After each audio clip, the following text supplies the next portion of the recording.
Sejam muito bem-vindos ao nosso planejamento de casos clínicos. Hoje nós vamos planejar os casos do João Paulo, vamos planejar o caso da Ana Paula Fraga e da Maria Fernanda Fernandes. Ortodontia. Legal. Pelo menos esses. Uma coisa importante, turma, estão me mandando mensagem perguntando como é que eu estou fazendo com os planejamentos e onde é que esses planejamentos vão ficar, tá bom? O que nós estamos fazendo? Eu recebi muitos casos via direct, eu tenho pegado os casos, a gente coloca aqui para ser planejado, a gente não consegue planejar mais de 4, 5 casos por dia, porque a gente não está aqui só para pegar o seu caso e dizer para você assim, olha, faça tal coisa. Não é isso, não é assim que vai funcionar. O que nós estamos tentando fazer é utilizar o caso clínico como um motivo para a gente vir aqui, bater um papo sobre o que nós poderíamos fazer e aprender. Então a gente não quer correr com o caso clínico, tá bom? E aí o que eu tenho feito? Eu pego o caso clínico lá no direct, mando uma mensagem para a pessoa dizendo assim, hoje eu vou planejar o seu caso clínico. Se de repente a pessoa naquele dia não conseguiu ver o caso clínico dela, depois eu vou colocar todos os casos planejados no YouTube. Só que aí na descrição do vídeo eu vou colocar de quem é o caso. Ah, legal, hein? Certo? Muito bom. Eu vou colocar o nome da pessoa de quem é o caso clínico, tá bom? Justamente por isso nós não estamos mostrando a face dos pacientes, para a gente ter essa liberdade, para ninguém ficar acanhado com isso. Perfeito, Flávia? Vamos começar, meu anjinho? Vamos, só Então vamos lá. agora. Ó, João Paulo, vamos começar pelo seu caso, tá? Essas anotações aqui eu fiz porque eu vi a face, né? A foto da face do paciente. Informações muito importantes, como a gente acabou de dizer, a gente não quer mostrar a face do paciente, por isso que a Flávia está anotando aqui, ó, a linha média superior está levemente desviada para a esquerda. Então a linha média superior está levemente desviada para o lado esquerdo do paciente.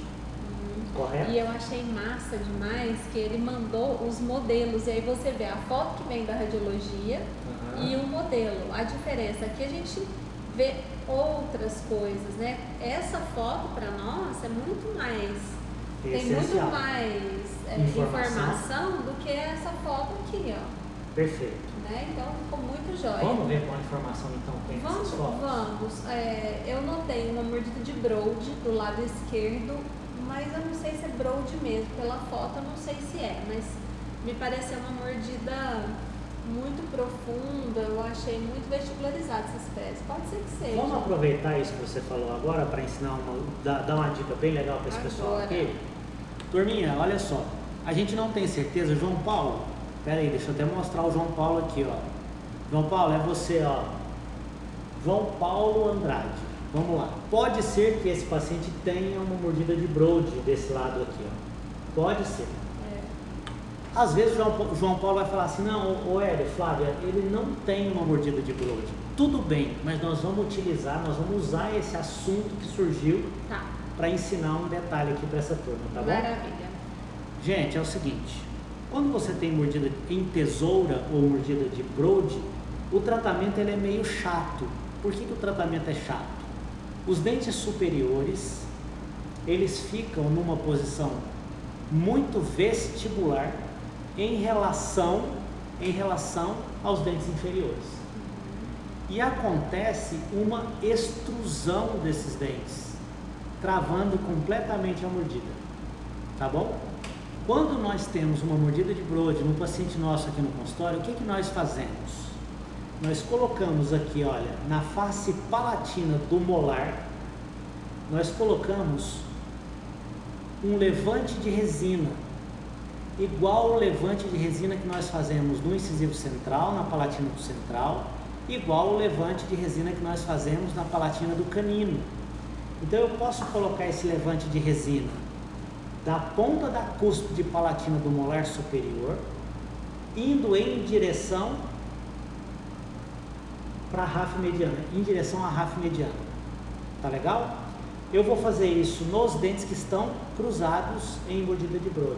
O que isso é interessante? Eu fiz isso aqui no molar. Quando, Flávia, segura aqui esse negocinho, desse jeito. Isso.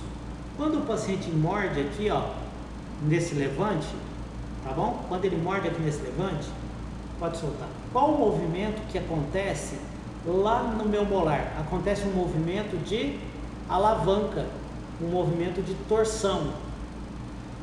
O levante nessa mordida de Broad, feito com resina composta, ele é muito interessante porque ele vai fazer um movimento de torção, ele vai fazer um torque lingual no molar superior e ao mesmo tempo ele vai criar um levante de mordida, porque eu tenho uma extrusão e mesmo que eu usasse um elástico, pela vestibular e pela lingual do inferior, eu ficaria trombando um dente no outro. Então, quando eu crio esse levante... O levante é o segredinho do sucesso. O segredo do sucesso. Eu posso, além de ter o levante feito com resina, eu posso utilizar também o elástico da face vestibular do superior com a face lingual do inferior. Esse levante pode ser colocado no molar, que está cruzado, no segundo premolar e no primeiro premolar, se também estiver cruzado. O levante é igualzinho àquele que a gente faz no incisivo central. Só que eu aconselho você fazer o levante a partir da pontinha da cúspide palatina do molar superior. Do molar ou do pré. Né? Então vamos lá. Mordida extremamente profunda, mas mais profunda do lado esquerdo. Foi quando eu até suspeitei que estaria de Broad por causa disso, mas enfim. Se tiver de Broad, vocês já sabem o que fazer, né? Agora, mordida bem profunda, distoclusão, olha aqui. Pela foto que veio da radiologia, olha como foi cortada. Essa foto veio da radiologia dessa forma, não foi ele, né, que tirou. E aí quando a gente olha a foto do modelo encaixado, a gente consegue ver um overjet grande, né? Um overjet acentuado aqui. Classe 2 completa. E classe 2 completa. Só que o interessante é que essa classe 2 completa aqui, no canino, tá de classe 2 completa aqui também, hein? Completa. Classe 2 completa bilateral. Tá. Como é que você corrige uma classe 2 completa? Receitinha de bolo. Ou você traz o superior para trás, ou você leva o inferior para frente, ou você faz as duas coisas. Sim. Turma, tudo que nós falamos, tudo, escuta isso, é ótimo que você separe isso na sua cabeça, tá? Tudo que a gente falar de tratamento ortodôntico, você tem que pensar assim: eu sou ortodontista, eu só faço tratamento ortodôntico movimentando os dentes em cima da base óssea. Perfeito. O que significa? O que eu quero dizer com isso? Se você tem uma base óssea muito discrepante, por exemplo, uma mandíbula muito pequena, não é mais o trabalho do ortodontista tratar esse caso só com ortodontia, tá bom?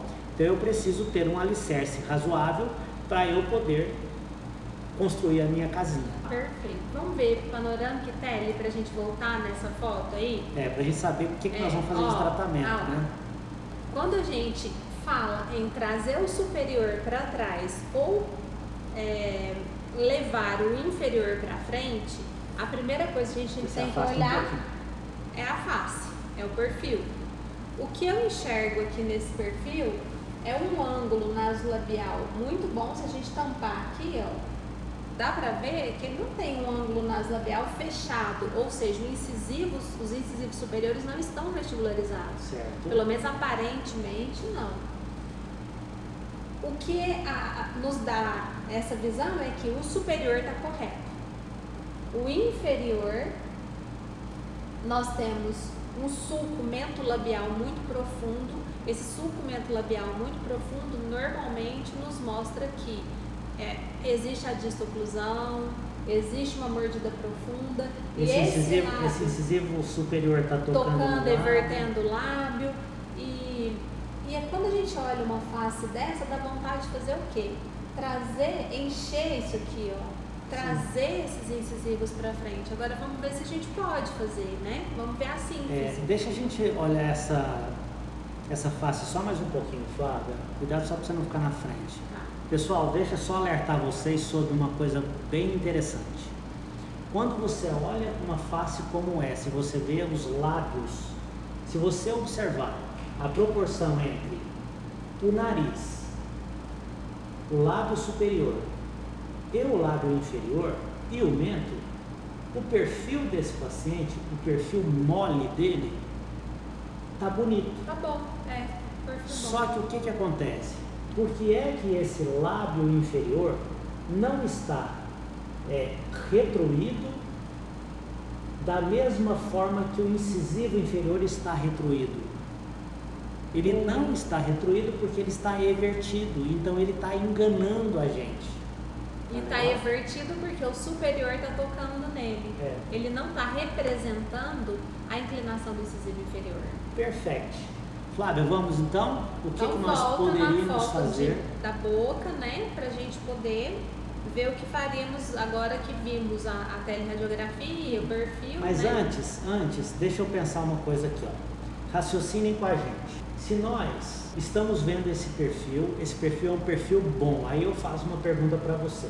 Flávia, se você puder levar esse lábio para trás uns 2 milímetros, você acha que estraga o perfil? Não, ficaria bom. Então Ainda eu ficaria tenho bom. a liberdade de levar esse lábio para trás mais ou menos uns 2 milímetros. Ponto. Sim. Tem lábio que eu vou olhar e vou... Até mais um pouco, eu acho. Até mais uns 3 milímetros Pra eu posso. esse Posso? perfil. Para esse perfil. Porque é de 90 a 110 graus. Vejam só uma coisa. Se eu posso levar esse lábio para trás, o lábio superior para trás, uns 3 milímetros, significa que eu posso retrair os dentes superiores. Eu não estou dizendo retrair totalmente, eu posso retrair um pouco. Pode. Tá bom? Tem lábio que você vai olhar e você vai falar assim, caramba, esse lábio não pode chegar nem 1 milímetro para trás. E se você olhar para um lábio e pensar que esse lábio não pode chegar mais nem 1 milímetro para trás, você está com um problema um pouco maior na sua mão. Sim. Porque aí você poderia trabalhar só no inferior. Nesse caso desse paciente aqui, eu posso trabalhar um pouco no superior e um pouco no inferior. O meio termo nunca erra. E ajuda muito porque é classe 2 completa aí, né? Show. E muito profunda. Vamos pensar nas opções de tratamento então? Agora, Tá bom. Quais seriam as opções de tratamento para esse nosso paciente aqui? a mais clássica, se você pegar sem avaliar mais nada, pegou o modelo, extração 1424. Tudo bem. Aí vamos supor que você escolha fazer a extração do 14 e do 24. Eu preciso retrair, que eu tenho uma classe 2 completa. Quantos milímetros eu preciso retrair? Para corrigir essa Pra classe corrigir 2, essa classe uns 2. 8 milímetros sem perder a ancoragem. De 7 a 8 milímetros sem perder a Sem ancoragem. perder a Eu vou fazer uma retração de 7 a 8 milímetros sem perder a ancoragem. Isso. Olha como é que as coisas podem ser previsíveis, você não tem que passar aperto. Eu posso fazer uma retração de 7 a 8 milímetros, sabendo que o lábio superior ele vai acompanhar a posição do incisivo 50% desse movimento. Aí eu te pergunto, na pior das hipóteses, esse lábio vai chegar para trás 4 milímetros, Flávia, se eu fizer a extração. 4 milímetros, ele vai mais ou menos aqui, ele vai ficar com um ângulo de 90 graus. Ele já está com 90, ia ficar um pouco mais de Vai 90. ficar um pouco mais? Chegaria nos 110, que ainda é aceitável. Né? Então vamos lá. Se nós pensarmos em fazer a retração, fazendo 2 extrações superiores, João Paulo, nós não estamos errados. Sim. Tá bom? Só que vamos lá, eu vou fazer... Vamos conversar mais sobre isso. O que eu faria nesse caso? Vamos ver só a panorâmica para ver se tem uma surpresinha, né? Porque vai ter um implante aí no meio. Ó, esse molar totalmente deitado aqui é um terceiro molar. Esse também, totalmente inclinado. E esse terceiro molar, João Paulo, não sei se você já tomou Alguma providência em relação a isso, mas ele já está causando uma cárie aqui, uma reabsorção grande. Esse paciente vai acabar perdendo esse dente 36 aqui, se esse terceiro molar não for removido com urgência. Ok. Então, a gente vai fazer um planejamento, vai comentar sobre esse planejamento para você, mas nós não vamos fazer um tratamento heróico pensando em verticalizar 2 terceiros molares, tá? Eu eu acho que aí seria muito. Não, eu gosto, vamos fazer. Não gosto, porque leva 3 anos pra fazer isso. Deixa, vamos bater. Ai, você jura? Não, vamos só bater papo, vamos pensar nas possibilidades, porque assim, olha, Tá certo. o pessoal não existe planejamento certo ou errado, tá? Existe o planejamento que às vezes a pessoa consegue conduzir bem, outro que a pessoa consegue conduzir mal, mas quando eu digo que não existe planejamento certo ou errado, é porque a gente pode ter opiniões divergentes, eu e a Flávia, e também divergentes do João Paulo e também divergentes de outras pessoas. Não tem problema nenhum. Mas no final, o resultado tem que ser uma face agradável e uma oclusão perfeita. Isso. Vamos lá. Há pouco tempo eu estava lá em Ribeirão Preto, no congresso do Gotardo, e aí eu falei um negócio, todo mundo ficou meio assustado. Falei um negócio lá no congresso, eu falei assim, todos os casos ficam 100%. Aí tinha uma turma na frente assim, falou, nossa, como assim? Fica. Principalmente que nós podemos fazer cirurgia ortognática, todo caso fica 100%.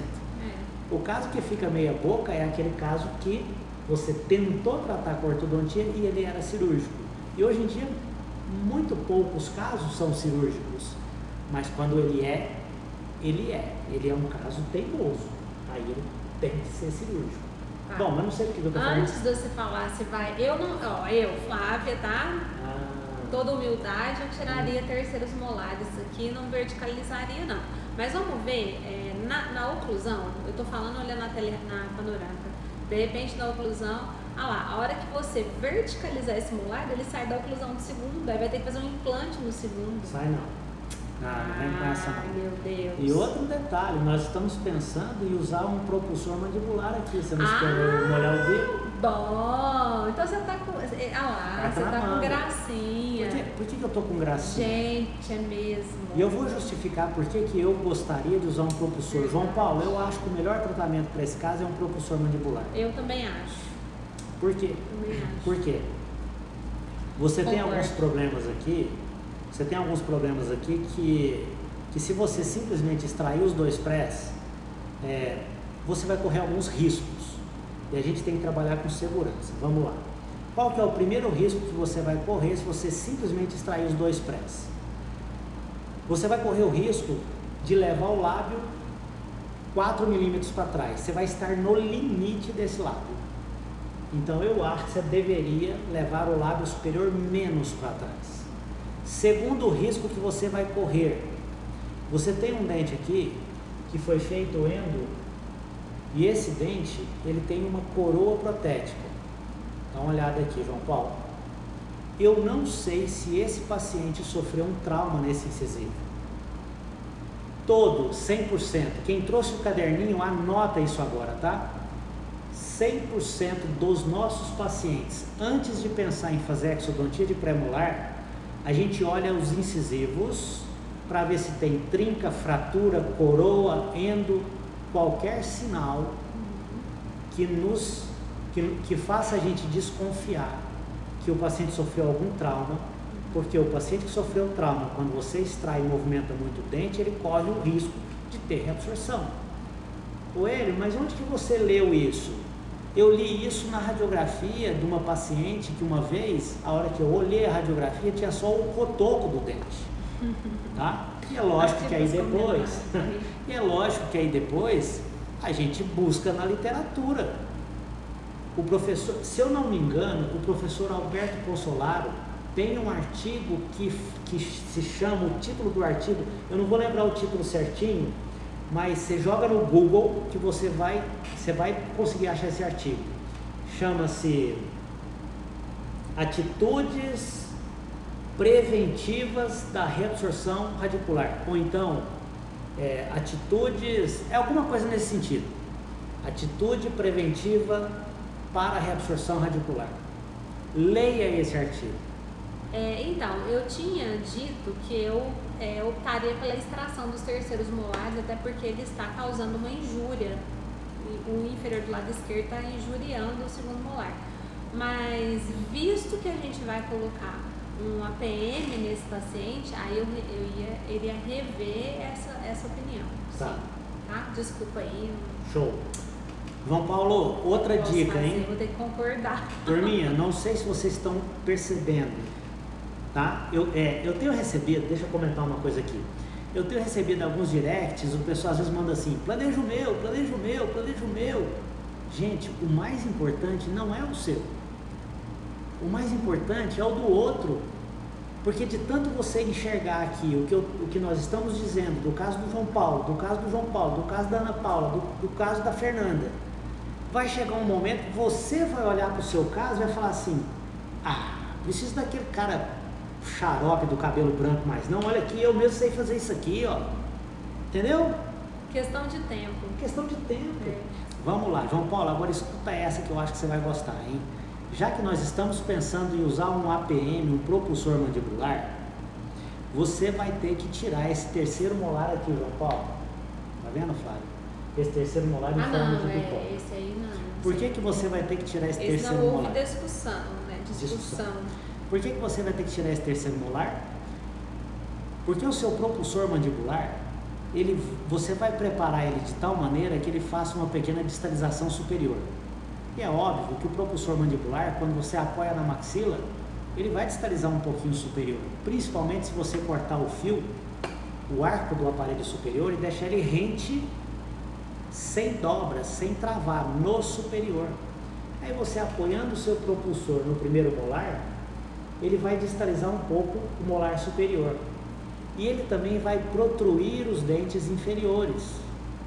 Quando protruir os dentes inferiores, para você é ótimo, porque vai acontecer, quando houver essa protrusão, vai acontecer uma criação de espaços entre os dentes posteriores também. E isso, para desinclinar esses molares, vai ser excelente. Esses terceiros molares, eu não desinclinaria eles agora. Não faria isso. Eu esperaria criar esse espaço para desinclinar esses terceiros molares. Uma consideração, doutor Samuel, muito importante, muito pertinente para a gente comentar. As extrações, se fosse o caso, nós não optamos pelas extrações nesse caso desse paciente, mas se fossem feitas, pioraria a sobremordida. Sim. Sim, mas aí você tem os cuidados com curva reversa acentuada, que deveria ser feito, né, para evitar isso. É importante a gente comentar, né? Até que idade pode usar APM? O APM, deixa eu ver quem? Danitza. Nós usamos em todas as idades, tá? Usamos bastante em adultos. Quando eles aderem ao tratamento, quando é bem conversado, eles usam bem, funciona muito bem para adultos. Mas tá? eu sei porque que às vezes ela está perguntando isso. Eu imaginei, porque ela pensou que o APM faz a mandíbula crescer. Você está pensando às vezes em crescimento. Quando você utiliza o APM na fase de crescimento, é interessante porque você restringe o crescimento da maxila, estimula um pouquinho ali, 1 milímetro, 2 no máximo, um crescimento mandibular, nada que mude o perfil, aliás, muda o perfil, mas não muda o padrão em relação ao crescimento da mandíbula. Você conseguiria ajustar a discrepância sagital, mas é muito mais pela restrição de crescimento mandibular do que pelo crescimento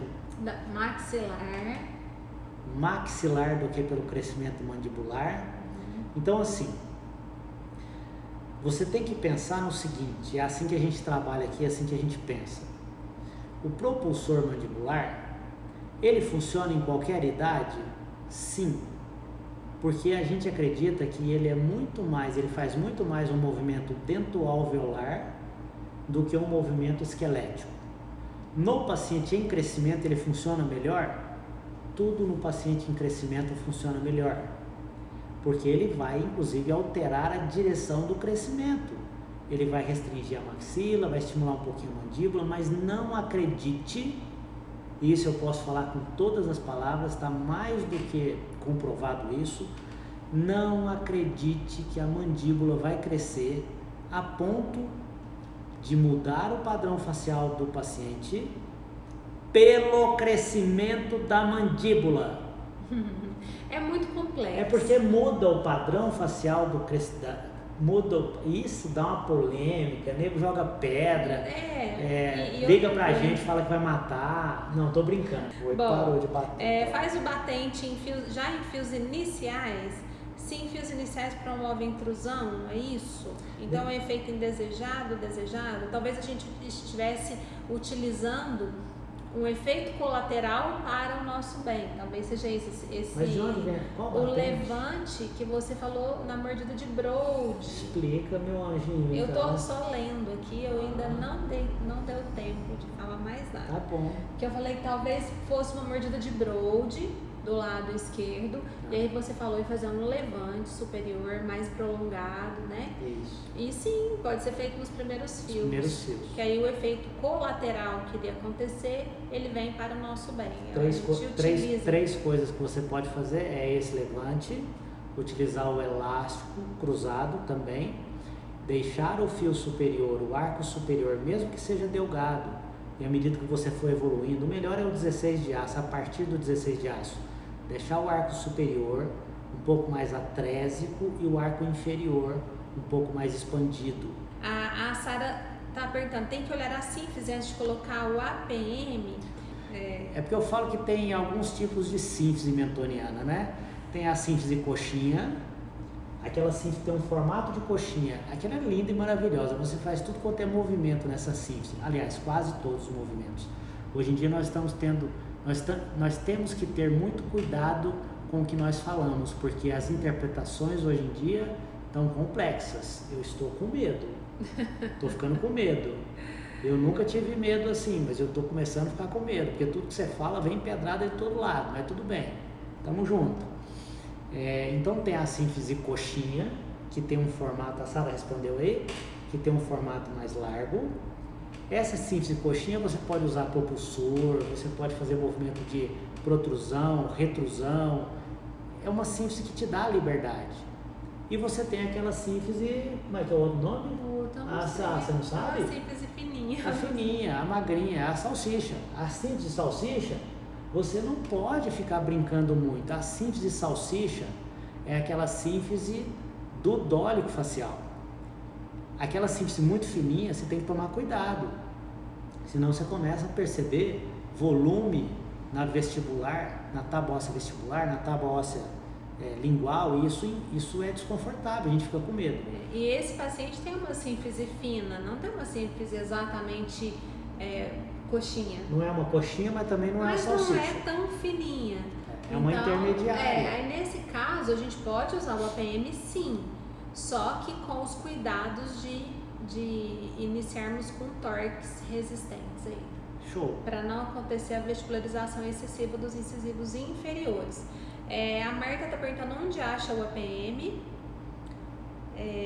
Normalmente a gente fabrica. Protético faz, nossa secretária faz para nós, nossos alunos às vezes compram da secretária aqui porque é baratinho, então deve ser uns R$70, R$80, alguma coisa assim. Mas se você vir algum vídeo explicativo, alguma coisa, você consegue fazer. Os alunos do Ortodontia Clínica Essencial, eles têm o tutorial de fabricação do APM. Tem aluno do Ortodontia Essencial aí? Manda um salve aí pra gente, turma. Então, e a gente fica muito mais em conta, turminha, fabricar o nosso propulsor. Se vocês perguntarem pra mim, pra Flávia, qual propulsor mandibular que você sonha, gostaria de usar pelo resto da sua vida, amém? Eu diria, Forsus. Claro, né? Ora, é claro. É a mesma coisa de perguntar para a Flávia assim, Flávia, você quer andar de Fusca ou de BMW? Ela fala, olha, BMW, mas querer não é poder. Entendeu, né, Flávia? Então, assim, para os mortais, que talvez não sejam todos nós que estamos aqui, é claro que tem um ou outro que... Ela está perguntando o PMA também. Se você usa, cara, o PMA, se ele é mais prático que o APM. Ele é um aparelho bem bacana e não é caro. Ele é um aparelho muito bacana, é industrializado. Você pode utilizar sim. É um aparelho bonitinho, bem feito. Então, assim, tem protético que faz muito bem feito. Se você pedir para o seu protético fabricar o APM, dependendo do protético, vai fazer um aparelho muito bonito e você vai gastar uma merreca. Você gasta R$15 para fazer um par de APM, R$20 e olhe lá. Agora, é claro, Se você quiser comprar um PMA, se você não usa muitos propulsores durante o mês no seu consultório, aqui, por exemplo, a gente usa demais. A gente usa muito, e aí a gente paga a menina para fazer. Então a gente gasta com a confecção, porque se você for fazer é muito baratinho, mas se você vai pagar uma pessoa, fica uns 70, 80 reais. Então é isso. E a gente só usa APM. Só usamos só APM. E muito. Porque hoje todo mundo está sentindo na pele, né?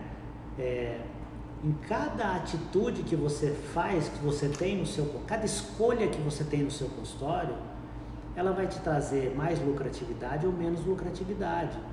E hoje nós estamos percebendo que ter sim lucratividade é importante, porque quanto mais lucratividade você tem, mais reserva financeira você tem. Sem dúvida. E hoje nós só estamos levemente estressados por conta da reserva financeira. Né?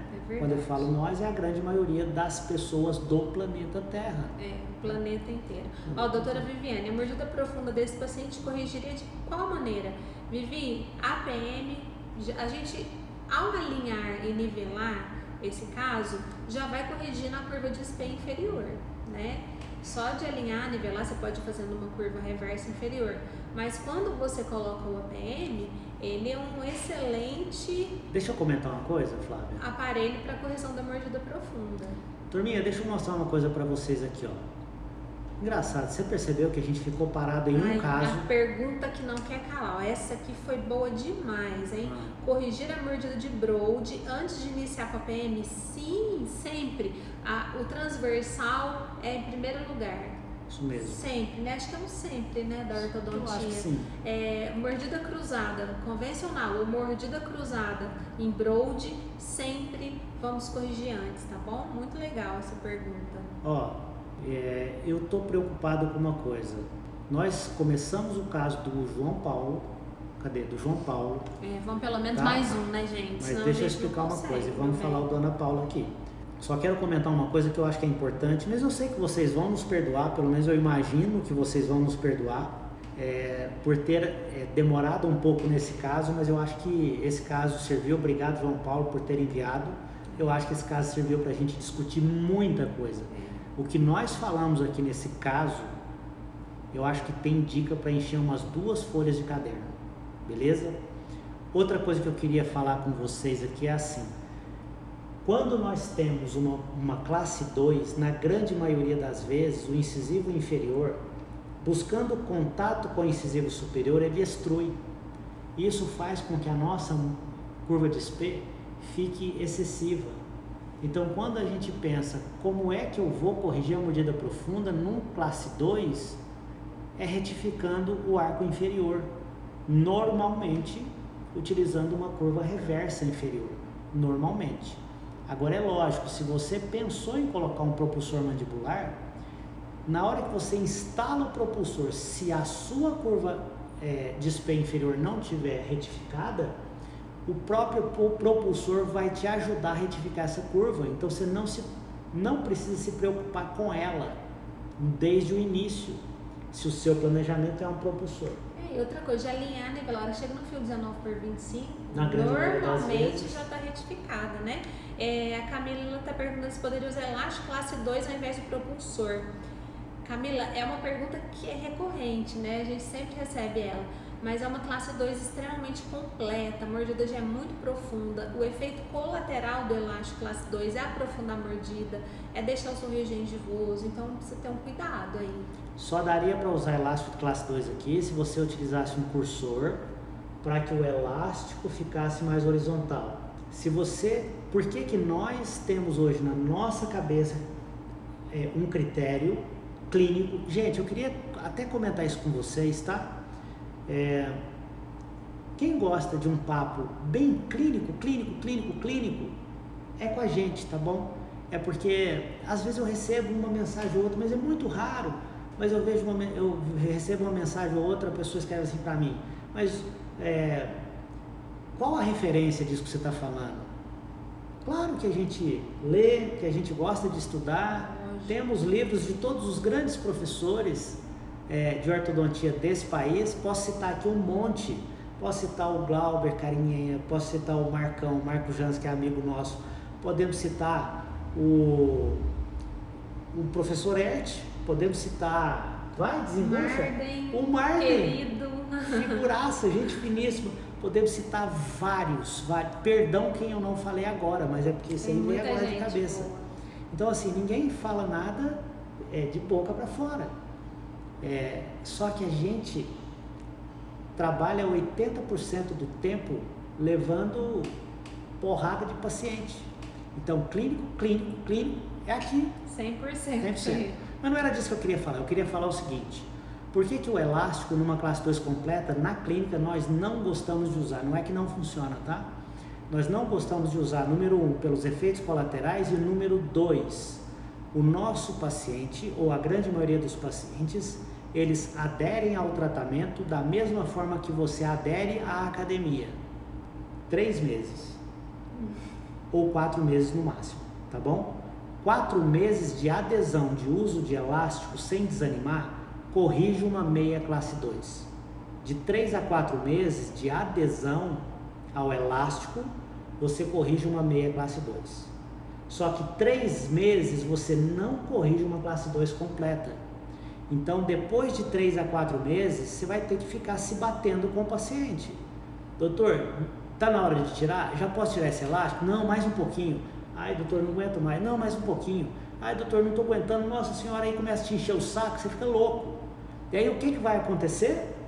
Esse paciente começa a ter atrito com você, você perde um pouco a paciência com ele, a relação fica cansativa e vai chegar um momento que os dois, você e ele, estão ansiosos e vocês vão olhar para aquela oclusão e vão falar assim: ah, tá bom, já tá legal.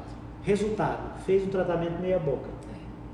Então, resumindo, por que eu contei toda essa história? A gente não usa elástico em paciente A gente não usa elástico em paciente classe 2 completa. Se a gente quiser mexer no arco inferior e no arco superior, a gente ou usa propulsor para classe 2 completa, ou então a gente usa mesialização inferior com molas e mini implante e retração superior com mini implante. Isso. Pronto. Ó, eu acho que a gente precisa fazer a última pergunta desse caso. Para o João Paulo já ficou a nossa dica, que vai ser o propulsor, a linha nivela, coloca o propulsor, né? Mas em relação a esse caso, ele, como não tem os segundos molares inferiores, a Gilda, como corrigirmos a curva de SPE, estando até os terceiros inclinados? A gente não vai precisar. Então, Gilda, a gente não vai corrigir nesse caso a curva de SPE da forma convencional, porque nós vamos colocar o APM logo. Mas vamos pensar, Flávia. Vamos supor que não fôssemos Vamos supor que a gente não fosse utilizar o APM, tá? Porque o APM aqui ele vai dar 2 cartadas fantásticas. Uhum. Ele vai protruir os dentes, dando espaço para verticalizar aquele molar, e ele vai também ajudar a corrigir a curva de SPE. Só que vamos supor, a Gilda, né? Gilda, vamos supor que a gente não vai utilizar o APM. Esse paciente ele é classe 1, mas ele está com essa curva de SPE em excesso. Aí sim, nós teríamos que verticalizar o molar primeiro. Inicialmente, para depois corrigir a curva de SPE. Você tem toda a razão. É uma das regrinhas. Olha, gente, o que a gente tem que pensar é o seguinte: tem muita regrinha, a ortodontia ela tem muita regra, mas o que é importante ou mais importante é a gente raciocinar em relação a tudo que acontece. Veja que interessante, ontem a gente comentou até uma coisa que deu uma certa polêmica. Nós tínhamos ontem um paciente com uma retração gengival. Foi. E aí, eu recebi algumas mensagens dizendo assim: ah, mas você tem que fazer a periodontia antes, fazer o enxerto antes. Aí o outro falou assim: não, tem que fazer depois. E é claro que a gente vai buscar onde? Tudo que gera polêmica, você tem que buscar onde? Na literatura. Não dá para você simplesmente ficar batendo boca. E aí, veja que o conceito normal de um tratamento ortodôntico é fazer o enxerto de gengiva ceratinizada antes. Mas por quê? Porque o tratamento ortodôntico de um apinhamento pressupõe-se uma vestibularização dos dentes para você corrigir o apinhamento. Então seria interessante fazer o enxerto antes. Só que toda regrinha tem a sua exceção. E daquele caso, qual era a exceção? Nós não íamos protruir os dentes, nós queríamos retrair os dentes, colocando a raiz do incisivo dentro do osso, para depois fazer a cirurgia periodontal colocando o enxerto.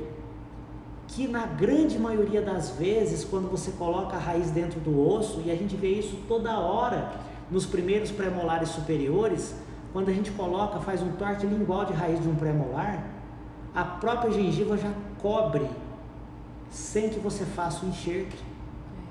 Então, são as duas coisas, é assim, sempre tem uma regrinha, mas tem as exceções.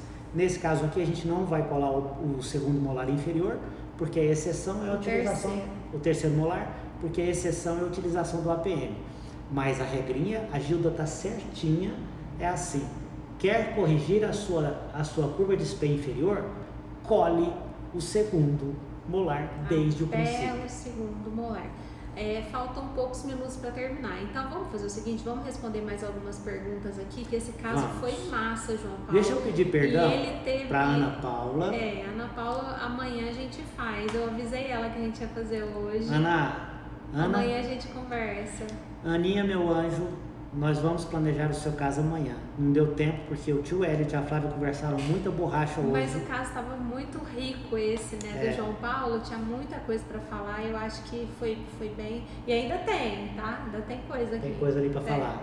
Aí, Aninha, amanhã a gente planeja o seu, e aí a gente planeja também de quem? Deixa eu ver aqui, ó, da Maria Fernandes. Eu sei que vocês não vão atender esse paciente correndo agora, amanhã, porque ninguém vai atender ninguém esses dias, então fique peixe. Vai dar certo.